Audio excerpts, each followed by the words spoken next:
नमस्कार। तमाम अहम खबरें लेकर हाजिर हैं हम सुबह 9 बजे लेकर। मैं हूं प्रीति। आइए शुरुआत कर लेते हैं हेडलाइंस के साथ। महाराष्ट्र में आज देवेंद्र फडणवीस साबित करेंगे बहुमत। अध्यक्ष पद को लेकर शिवसेना, बीजेपी और कांग्रेस के बीच मुकाबला। एनसीपी विधायकों की 10 बजे बैठक। श्रीलंका में भारतीय मछुआरों की सजा माफ करने को तैयार राजपक्षे। 2 से 3 दिन में हो सकती है रिहाई। बिलासपुर परिवार नियोजन कांड में मरने वालों की तादाद हुई 13। एम्स से डॉक्टरों की टीम घटनास्थल पर। कई अधिकारी निलंबित। प्रधानमंत्री ने जताया खेद। म्यांमार में आसियान देशों की बैठक शुरू। भारत का संपर्क और व्यापार के साधनों को बढ़ाने पर रहेगा जोर। और विश्व शतरंज चैंपियनशिप में विश्वनाथन आनंद ने बाजी की बराबर। तीसरे खेल में मैग्नस कार्लसन को दी 34 चालों में मात।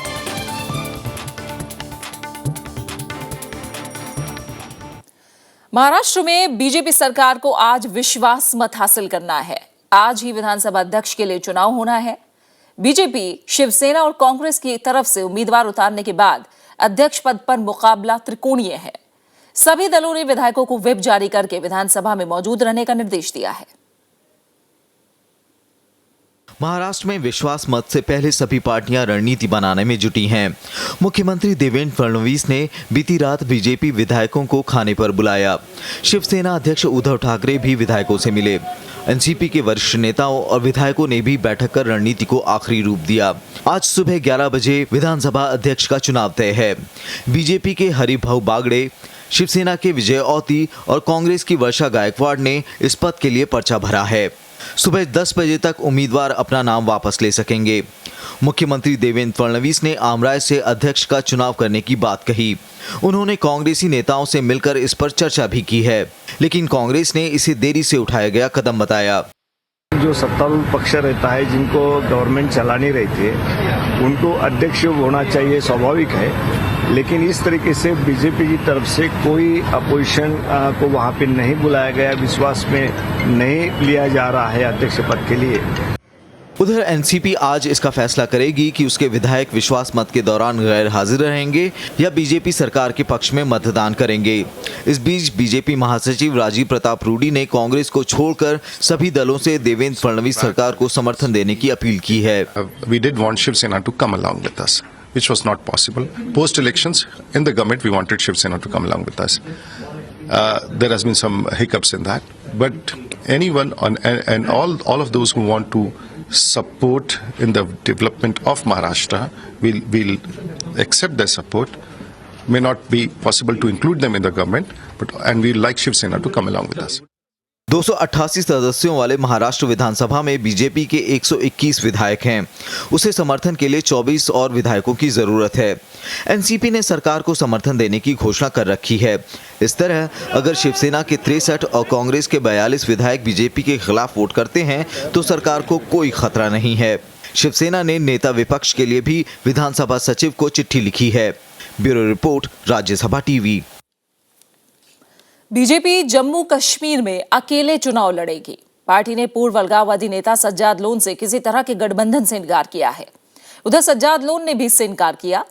इस बीच कांग्रेस ने नेशनल कॉन्फ्रेंस पर पिछड़े इलाकों को नजरअंदाज करने का आरोप लगाया है। बीजेपी नेता और प्रधानमंत्री कार्यालय में राज्य मंत्री जितेंद्र सिंह ने कल जम्मू में पार्टी के प्रचार कार्यालय का उद्घाटन किया। उन्होंने कहा कि बीजेपी विधानसभा चुनाव अपनी ताकत पर लड़ेगी। Purely on the basis of its own strength. There has been no official alliance so far with any party. पूर्व अलगाववादी नेता सज्जाद लोन ने रविवार को दिल्ली में प्रधानमंत्री नरेंद्र मोदी से मुलाकात की थी। इसके बाद चर्चा चली कि लोन की पीपल्स कॉन्फ्रेंस और बीजेपी गठबंधन करके चुनाव लड़ेंगी। सज्जाद लोन ने भी ऐसी किसी संभावना से इनकार किया। हम तो इलेक्शन अकेले लड़ रहे हैं, लिस्ट आउट हो गई है, हर जगह हमारे जो हैं कैंडिडेट्स अपने, ऐसा तो कुछ नहीं है। तो आप चाहते हैं कि आज हुर्रियत के लिए क्या कुछ रहेगा इस इलेक्शन टाइम पे? नहीं, वो उनका अपना काम है, हमारा अपना काम है। हमारा काम लड़ना है, उनका अपना काम है, तो हर एक अपना अपना काम करेगा। इस बीच जम्मू कश्मीर के 13 सरपंचों ने कल पीडीपी का दामन थाम लिया। ये सरपंच पहले नेशनल कॉन्फ्रेंस और कांग्रेस में थे। पीडीपी का आरोप है कि कांग्रेस और नेशनल कॉन्फ्रेंस के पास इस चुनाव में कोई मुद्दा नहीं है। कोई सरकार या कोई जमात इलेक्शन मोड में जाती है तो वो लोगों के पास जाके बताती है कि उन्होंने 6 साल में क्या क्या काम किए और अगले 6 साल में अगर उनको मौका मिलता है तो उनका प्लानिंग क्या है, क्योंकि नेशनल कॉन्फ्रेंस और कांग्रेस की सरकार हर महाज पे नाकाम हो गई है। इस बीच कांग्रेस नेता गुलाम नबी आजाद ने आरोप लगाया कि राज्य के गुरेज, तंगधार और लोलाब जैसे पिछड़े इलाकों का 2008 से कोई विकास नहीं हुआ। उन्होंने कहा कि उनके मुख्यमंत्री रहते इन इलाकों में विकास शुरू हुआ था, लेकिन नेशनल कॉन्फ्रेंस सरकार में ये काम रुक गया। Bureau report, Rajya Sabha TV. वहीं आरजेडी ने झारखंड विधानसभा चुनाव के लिए 18 उम्मीदवारों की सूची जारी कर दी है। पार्टी कांग्रेस के साथ गठबंधन करके चुनाव मैदान में है। पार्टी ने पूर्व मंत्री अन्नपूर्णा देवी को कोडरमा से टिकट दिया है। पार्टी के वरिष्ठ नेता गिरिनाथ सिंह गढ़वा, अरुण मंडल राजमहल और अशोक मांझी नाला से चुनाव लड़ेंगे। वहीं कांग्रेस ने झारखंड विधानसभा चुनाव के लिए 12 उम्मीदवारों की 5वीं लिस्ट जारी कर दी है। 81 सदस्यीय विधानसभा में पार्टी ने अब तक 52 उम्मीदवारों का ऐलान किया है। पार्टी ने एक सीट पर उम्मीदवार भी बदला है। झारखंड चुनाव के लिए कांग्रेस, आरजेडी और जेडीयू के बीच गठबंधन हुआ है। तीनों पार्टियों ने अगस्त में बिहार विधानसभा की 10 सीटों पर उपचुनाव में भी गठबंधन किया था। झारखंड में 5 चरणों में विधानसभा चुनाव होने हैं। रांची के उपायुक्त विनय कुमार चौबे ने वित्त मंत्री अरुण जेटली पर आचार संहिता उल्लंघन के आरोपों की जांच के आदेश दिए हैं। उन्होंने मजिस्ट्रेट से आज सुबह 11 बजे तक रिपोर्ट मांगी है। बीजेपी ने कल झारखंड विधानसभा चुनाव के लिए रांची में घोषणा पत्र जारी किया था। आरोप है कि वो लाल बत्ती वाली गाड़ी में कार्यक्रम स्थल पर पहुंचे। उपायुक्त ने बताया कि आचार संहिता लागू होने के समय कोई भी पार्टी नेता लाल बत्ती कार में नहीं घूम सकता। इससे पहले बीजेपी ने झारखंड विधानसभा चुनाव के लिए घोषणा पत्र जारी कर दिया। पार्टी ने तमाम अहम बातें कही हैं। इससे पहले सोमवार को झारखंड मुक्ति मोर्चा पार्टी ने भी घोषणा पत्र जारी किया था। झारखंड मुक्ति मोर्चा ने हर गांव को स्मार्ट बनाने की बात कही है। बीजेपी अध्यक्ष अमित शाह, वित्त मंत्री अरुण जेटली समेत कई वरिष्ठ नेताओं की मौजूदगी में झारखंड चुनाव के लिए पार्टी ने घोषणा पत्र जारी किया। बीजेपी ने इसे जन घोषणा नाम दिया है। बीजेपी ने मेक इन झारखंड को तरजीह दी है और सबके विकास का वादा किया है। युवाओं के लिए रोजगार के मौके बढ़ाने की बात कही है। सोमवार को जेएमएम ने घोषणा पत्र जारी किया। पार्टी ने हर गांव को आदर्श बनाने और पर्यटन को बढ़ावा देने की घोषणा की है। पार्टी ने 4 लाख लोगों को नौकरी देने का ऐलान किया है। सभी पंचायतों में एक हाई स्कूल और 10 बिस्तरों वाला अस्पताल बनाने का वादा भी किया है। इस मौके पर पार्टी प्रमुख शिबू सोरेन और मुख्यमंत्री हेमंत सोरेन भी मौजूद थे। Bureau report, Rajya Sabha TV. रक्षा मंत्री मनोहर पर्रिकर, समाजवादी पार्टी के राम गोपाल यादव समेत 10 लोगों का राज्यसभा के लिए चुना जाना तय है। उत्तर प्रदेश से 10 राज्यसभा सीटों के लिए 10 लोगों के ही नामांकन पत्र सही पाए गए हैं। रक्षा मंत्री मनोहर पर्रिकर उत्तर प्रदेश से राज्यसभा सांसद होंगे। नामांकन पत्रों की जांच के बाद 10 सीटों के लिए सिर्फ 10 लोगों का ही नामांकन सही पाया गया। इनके अलावा समाजवादी पार्टी के राम गोपाल यादव भी निर्विरोध चुन लिए जाएंगे। निर्दलीय उम्मीदवार कमर अहमद का नामांकन खारिज कर दिया गया है। समाजवादी पार्टी की तंजीन फातिमा, नीरज शेखर, रवि प्रकाश वर्मा, जावेद अली खान और चंद्रपाल सिंह यादव का भी चुना जाना तय है। इनके अलावा कांग्रेस के पीएल पुनिया, बीएसपी के राजाराम और वीर सिंह भी राज्यसभा सांसद बनेंगे। इनके चयन का ऐलान 13 नवंबर को किया जाएगा। Bureau report, Rajya Sabha TV. Bilaspur में परिवार नियोजन ऑपरेशन मामले में मरने वाली महिलाओं की संख्या बढ़कर 13 हो गई है। करीब 50 से ज्यादा महिलाएं अभी भी अस्पताल में भर्ती हैं। एम्स के डॉक्टरों की एक टीम बिलासपुर पहुंच चुकी है। वहीं राज्य सरकार ने इस मामले में 4 अधिकारियों को निलंबित कर दिया है। बिलासपुर जिला अस्पताल के बाहर बिलख रहे इन लोगों को समझ नहीं आ रहा कि मदद के लिए किसके पास जाएं। किसी की पत्नी तो किसी की बहन डॉक्टरों की इस लापरवाही का शिकार हो गई। प्राइवेट है, प्राइवेट में जितना पैसा लगता है उतना सही सलामत होता है। वैसे बोले ना भाई कि पैसा दो हमको, हम सही सलामत करेंगे। ये लापरवाही पूर्वक इन लोग काम करते हैं यहाँ।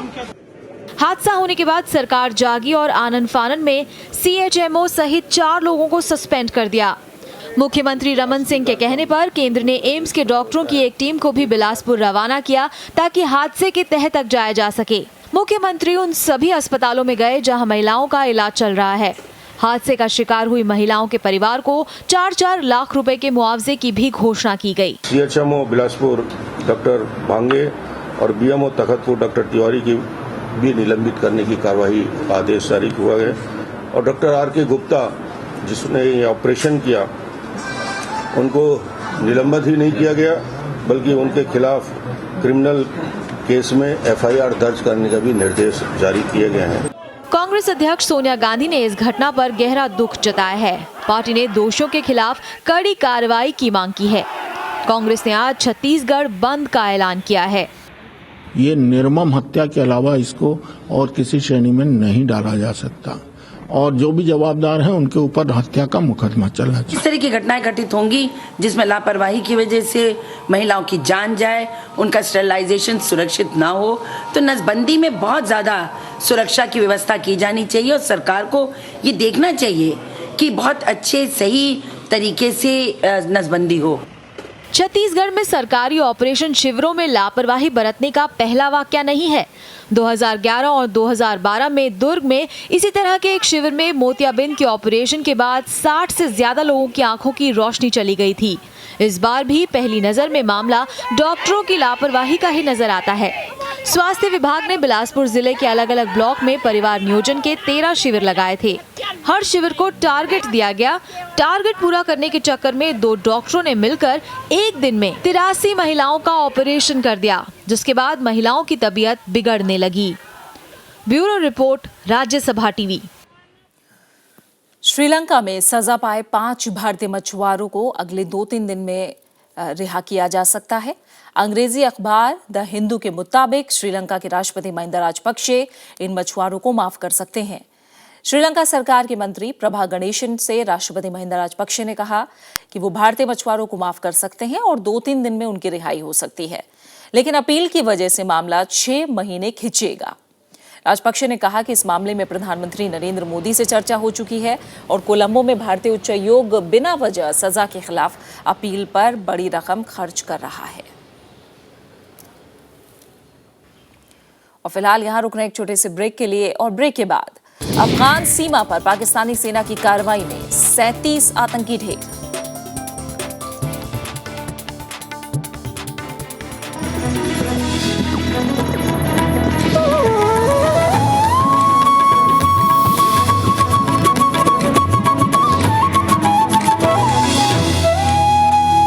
और बुलेटिन में बात कुछ और अहम खबरों की। आज बैंकों की सबसे बड़ी हड़ताल है। वेतन वृद्धि की मांग को लेकर सार्वजनिक क्षेत्र के सभी बैंकों के कर्मचारी हड़ताल पर रहेंगे। इस हड़ताल में 8 निजी और विदेशी बैंक भी शामिल हैं, जिससे पूरे देश में सामान्य बैंकिंग कारोबार प्रभावित होगा। देश के सबसे बड़े सरकारी बैंक SBI के इस हड़ताल में शामिल होने से ग्राहकों को भारी परेशानी होने की आशंका है। इस दौरान ATM सेवाएं भी बंद रहेंगी। वेतन में बढ़ोतरी की मांगों को लेकर कर्मचारी संगठनों और बैंक प्रबंधन के बीच कई दौर की वार्ताएं बेनतीजा रही हैं। कर्मचारी 23% वृद्धि की मांग कर रहे हैं, जबकि प्रबंधन 11% बढ़ोतरी से ज्यादा देने के लिए तैयार नहीं है। सुप्रीम कोर्ट ने डॉक्टरों को हड़ताल करने से रोकने का आदेश देने से इनकार कर दिया है। हालांकि कोर्ट ने यह जरूर कहा कि जीवन रक्षक होने की वजह से उन्हें ऐसी कार्रवाई नहीं करनी चाहिए जिससे मरीजों की जिंदगी खतरे में पड़ जाए। गैर सरकारी संगठन पीपल्स फॉर बेटर ट्रीटमेंट की जनहित याचिका में कहा गया था कि चिकित्सकों को हड़ताल करके बीमार नागरिकों का इलाज करने से इनकार करने का कोई नैतिक या कानूनी अधिकार नहीं है। ग्रामीण इलाकों में रोजगार मुहैया कराने वाली मनरेगा योजना को सीमित नहीं किया जाएगा। केंद्रीय ग्रामीण विकास मंत्री चौधरी बीरेन्द्र सिंह ने मंत्रालय का काम संभालने के बाद कहा कि NDA सरकार आने वाले दिनों में मनरेगा की खामियां दूर करेगी। जहां तक मनरेगा की कार्यशैली की बात है, उसमें कोई खामियां हैं, उनको हम उस पे पुनर्विचार करेंगे और जो चीजें ठीक होने की उनको ठीक करेंगे। उपराष्ट्रपति मोहम्मद हामिद अंसारी ने कल शिक्षा दिवस के मौके पर 43वां मौलाना आजाद लेक्चर दिया। दिल्ली के 3 मूर्ति भवन में आयोजित इस समारोह में शीर्षक था professor Lokesh Chandra, a century turmoil in Western Asia, some It falls of nationalism. उपराष्ट्रपति मोहम्मद हामिद अंसारी ने कहा कि पश्चिमी एशिया में किसी भी तरह की हलचल का असर भारत में भी पड़ता है। समारोह का आयोजन Indian council for cultural relation ने कराया। कार्यक्रम में कई मशहूर हस्तियों ने शिरकत की। Happenings there in the past as now were and remain of interest and relevance to India and Indians. For this reason, it is essential to view them from an Indian perspective. Bharat और Israel की तरफ से साझा रूप से विकसित हवाई रक्षा प्रणाली का इजराइल में सफल परीक्षण किया गया है। लंबी दूरी की सतह से हवा में मार करने वाली इस मिसाइल में किसी भी एयरक्राफ्ट या मिसाइल को हवा में ही खत्म करने की क्षमता है। इजराइल एरोस्पेस इंडस्ट्रीज ने DRDO वैज्ञानिकों की मौजूदगी में सोमवार को परीक्षण किया। इजराइल ने कल इसका वीडियो जारी किया। इसे जमीन और समुद्र से दागा जा सकता है। DRDO के मुताबिक परीक्षण के दौरान मिसाइल की रडार, संचार और अन्य सभी प्रणालियों ने सही काम किया। यह परियोजना $100 करोड़ से ज्यादा की है। दोनों देश 2006 से इस पर काम कर रहे थे। अगले 1 महीने में इस मिसाइल को दोनों देशों की सेनाओं में शामिल करने की योजना है। म्यांमार में आसियान देशों की शिखर बैठक शुरू हो गई है। प्रधानमंत्री नरेंद्र मोदी आज भारत आसियान बैठक में हिस्सा लेंगे। भारत दक्षिण पूर्व एशिया के देशों के साथ संपर्क और व्यापार बढ़ाने पर जोर देगा। दक्षिण पूर्व एशियाई देशों के संगठन आसियान की आज म्यांमार की राजधानी नायपीताऊ में शिखर बैठक शुरू हुई। बैठक में आसियान में शामिल 10 देशों के राष्ट्राध्यक्ष हिस्सा ले रहे हैं। इसके बाद भारत आसियान बैठक होगी। इसमें 2016 से शुरू होने वाले भारत आसियान पंचवर्षीय योजना पर चर्चा होनी है। भारत चाहता है कि आसियान देशों के साथ बेहतर सड़क संपर्क विकसित किया जाए ताकि व्यापार को बढ़ाया जा सके। फिलहाल भारत, म्यांमार और थाईलैंड के बीच 3200 किलोमीटर लंबा हाईवे बन रहा है। ये 2018 तक पूरा होने की उम्मीद है। भारत और आसियान के बीच सेवा और निवेश में मुक्त व्यापार समझौता भी हो चुका है। इससे 2015 तक द्विपक्षीय व्यापार के $100 अरब तक पहुंचने की उम्मीद है। फिलहाल भारत आसियान के बीच $68 अरब का द्विपक्षीय व्यापार होता है। प्रधानमंत्री कल ईस्ट एशिया शिखर सम्मेलन में भी हिस्सा लेंगे। इसमें भारत समेत 18 देश शामिल होंगे। Bureau report, Rajya Sabha TV. Bharat के साथ व्यापारिक संबंध बढ़ाने के लिए म्यांमार अपने यहां विशेष आर्थिक जोन बनाएगा। कल प्रधानमंत्री नरेंद्र मोदी और म्यांमार के राष्ट्रपति थान श्वे के बीच बातचीत में यह तय हुआ। भारत रक्षा और सुरक्षा के क्षेत्र में भी सहयोग करेगा। प्रधानमंत्री नरेंद्र मोदी का म्यांमार की राजधानी नायपीताओ में शानदार स्वागत हुआ। वो आसियान और ईस्ट एशिया शिखर सम्मेलन में भाग लेने नायपीताओ पहुंचे हैं। प्रधानमंत्री और म्यांमार के राष्ट्रपति के बीच करीब 45 मिनट बात हुई। हमारे बीच आपसी संबंधों के कई पहलुओं पर चर्चा हुई।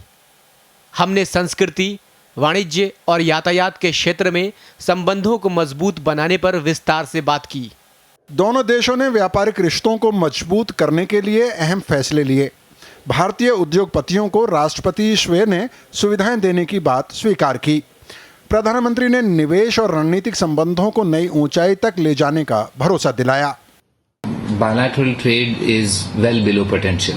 In fact, this was also raised by President Thein Sein and Prime Minister. Both felt, given that we are neighbors, bilateral trade, which is approximately 2 billion, is too low. There is potential for growing. Myanmar से बेहतर रिश्ते उत्तर पूर्वी राज्यों में आतंकवादी गतिविधियों पर भी नियंत्रण में मदद कर सकते हैं। अखिलेश सुमन, राज्यसभा टीवी। एशिया प्रशांत नेताओं ने इलाके में मुक्त व्यापार क्षेत्र बनाने के चीन के रोड मैप का समर्थन किया है, जिसे वैश्विक व्यापार नीति निर्माण में बड़ी भूमिका निभाने की कोशिश में जुटे चीन के लिए जीत के तौर पर देखा जा रहा है। एपेक शिखर सम्मेलन की शुरुआत में चीन ने मुक्त व्यापार क्षेत्र एफटाप के विचार को आगे बढ़ाया। चीनी राष्ट्रपति शी जिनपिंग ने एपेक के 21 सदस्य देशों के बीच नजदीकी आर्थिक रिश्तों के लिए एफटाप रोड मैप में प्रगति की मांग की। जिनपिंग ने इसे मुक्त व्यापार की दिशा में औपचारिक शुरुआत बताया। 25周年声明，这是2份成果文件。延性声明。我们相信这份声明将为亚太经合组织合作 अमेरिका एशिया प्रशांत इलाके में चीन के बिना एक मुक्त व्यापार क्षेत्र ट्रांस पैसिफिक पार्टनरशिप यानी टीपीपी बनाने की कोशिश कर रहा है। टीपीपी में अमेरिका और जापान के अलावा 10 और देश शामिल हैं, लेकिन चीन को इससे बाहर रखा गया है। ऐसे में चीन के एफ्टाप बनाने का रोड मैप पेश करने से अमेरिका और चीन के व्यापारिक रिश्तों में तनाव बढ़ सकता है। Bureau report, Rajya Sabha TV. चीन और जापान पूर्वी चीन सागर में किसी भी संघर्ष को रोकने के लिए समुद्री संचार चैनल स्थापित करने के लिए राजी हुए हैं। जापानी प्रधानमंत्री शिंजो आबे और चीनी राष्ट्रपति शी जिनपिंग के बीच मुलाकात में इस पर सहमति बनी। आबे ने इस मुलाकात को दोनों देशों के बीच रिश्ते सुधरने की दिशा में अहम कदम बताया है। मुलाकात को पूर्वी चीनी सागर के द्वीपों पर 2 साल से ज्यादा वक्त से चल रहे तनाव को कम करने का संकेत माना जा रहा है। साथ ही दोनों देशों के बीच औपचारिक वार्ता भी पटरी पर लौटती दिख रही है। 習近平国家主席との首脳会談が実現し、日中関係の改善に向けて大きな一歩を踏み出すことができたと考えています。 पाकिस्तानी सेना ने देश के उत्तर पश्चिम कबायली इलाके में 37 आतंकियों को मार गिराया, तो मुठभेड़ और बमबारी की अलग अलग घटनाओं में सेना के 6 जवान भी मारे गए। पाक अफगान सीमा के नजदीक खैबर के दारास इलाके में जेट विमानों की बमबारी में 13 आतंकी मारे गए। माना जा रहा है कि इनमें वाघा सीमा आत्मघाती धमाके में शामिल कुछ विदेशी आतंकी भी थे। ओरकजई जिले के शिरीन दारा इलाके में आतंकियों और सेना की मुठभेड़ में 15 आतंकी और 2 सैनिक मारे गए हैं। 12 एजेंसी के अखेल इलाके में सुरक्षा बलों और आतंकवादियों के बीच हुई मुठभेड़ में 9 आतंकी मारे गए। बन्नू में सड़क किनारे हुए बम विस्फोट में 2 सैनिकों की मौत हुई, तो बाजौर एजेंसी के सलारजई के आसपास के इलाकों में हुए बम विस्फोट में सेना के 2 जवान मारे गए हैं। और बात चेस की। विश्वनाथ आनंद ने मौजूदा चैंपियन मैग्नस कार्लसन के खिलाफ तीसरी बाजी जीतकर विश्व शतरंज चैंपियनशिप में शानदार वापसी की है। सफेद मोहरों से खेल रहे आनंद ने शुरुआती चालों में ही साफ कर दिया कि वो जीत के लिए खेल रहे हैं और 34वीं चाल में नॉर्वे के कार्लसन ने हार कबूल कर ली। आनंद ने इस जीत से मुकाबले को बराबरी पर ला दिया है। इस मुकाबले की पहली बाजी ड्रॉ रही। कार्लसन ने दूसरी बाजी में जीत हासिल की थी। Well, I spent some time preparing, of course, but also some time just trying to unwind. I went to the gym for a while, just tried to. So I didn't want to prepare the whole day either, and I don't have a figure, but I would guess I prepared for maybe 3 or 4 hours, something like that. No, it was poor choice of opening. But he was very well prepared and played very well from then on, and I don't know. I could have done better, obviously, but it was difficult. आज महामना पंडित मदन मोहन मालवीय की पुण्यतिथि है। Asia के सबसे बड़े आवासीय विश्वविद्यालय बनारस हिंदू विश्वविद्यालय के संस्थापक महामना ने इसे चंदे के पैसे से खड़ा किया था। बीएचयू ने देश को कई राजनेता, कलाकार, गायक, कवि, लेखक, खिलाड़ी और वैज्ञानिक दिए हैं। गंगा नदी पर पहला बड़ा आंदोलन खड़ा करने वाले महामना ने 1916 में अंग्रेजों को यह समझौता करने पर मजबूर कर दिया था कि वो भविष्य में गंगा पर कोई भी बांध नहीं बनाएंगे। पंडित मालवीय हिंदुस्तान टाइम्स सहित कई अखबारों के संपादक भी रहे। स्वतंत्रता आंदोलन की शुरुआत में नरम और गरम दलों के बीच समन्वय की कड़ी रहे महामना का आज ही के दिन 1946 में देहांत हो गया था। और आज गब्बर सिंह यानी अपने आने की आहट से दहशत पैदा कर देने वाले शानदार अभिनेता अमजद खान का जन्मदिन है। शोले का गब्बर सिंह आज हमारे बीच तो नहीं है, पर उनकी यादें सबको ये कहने पर मजबूर जरूर कर देती हैं कि वो खलनायक नहीं, नायक थे। चाहे फिल्मों में डाकू का किरदार हो या एक हास्य कलाकार का किरदार, हर रोल में अमजद खान ने खुद को फिट किया है। फिल्म हम किसी से कम नहीं में उनके सौदागर सिंह के किरदार को बेहद पसंद किया गया था। अमजद खान स्टेज के जरिए फिल्मों में आए थे। 1957 की फिल्म अब दिल्ली दूर नहीं से उन्होंने एक बाल कलाकार के रूप में काम करना शुरू किया था। आइए उनके जन्मदिन पर उनकी यादगार फिल्मों और किरदारों को याद करते हैं। मेरा नाम खान है, अमजद खान। वो 2 थे और तुम 3, फिर भी वापस आ गए खाली हाथ। क्या समझ कर आए थे कि सरदार बहुत खुश होगा, शाबाशी देगा? क्यों? धिक्कार है। तरफ तरफ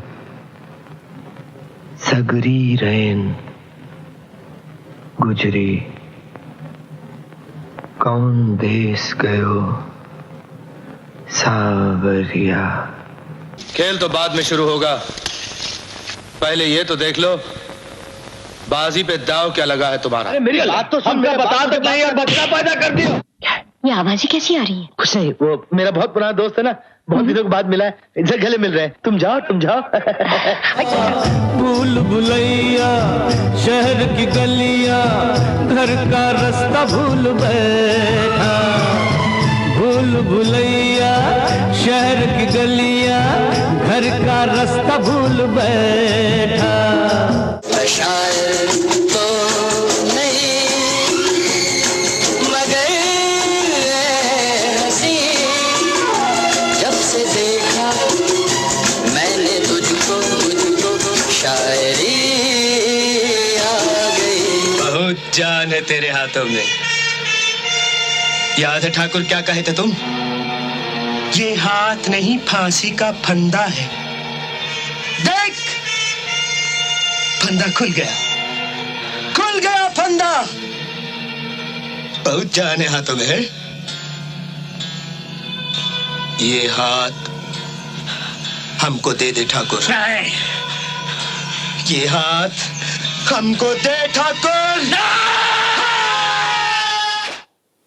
और इसी के साथ फिलहाल इस बुलेटिन में इतना ही। जाते जाते एक नजर हेडलाइंस पर। महाराष्ट्र में आज देवेंद्र फडणवीस साबित करेंगे बहुमत। अध्यक्ष पद को लेकर शिवसेना, बीजेपी और कांग्रेस के बीच मुकाबला। एनसीपी विधायकों की 10 बजे बैठक। श्रीलंका में भारतीय मछुआरों की सजा माफ करने को तैयार राजपक्षे। 2 से 3 दिन में हो सकती है रिहाई। बिलासपुर परिवार नियोजन कांड में मरने वालों की तादाद हुई 13। एम्स से डॉक्टरों की टीम घटनास्थल पर। कई अधिकारी निलंबित। प्रधानमंत्री ने जताया खेद। म्यांमार में आसियान देशों की बैठक शुरू। भारत का संपर्क और व्यापार के साधनों को बढ़ाने पर रहेगा जोर। और विश्व शतरंज चैंपियनशिप में विश्वनाथन आनंद ने बाजी की बराबर। तीसरे खेल में मैग्नस कार्लसन को दी 34 चालों में मात।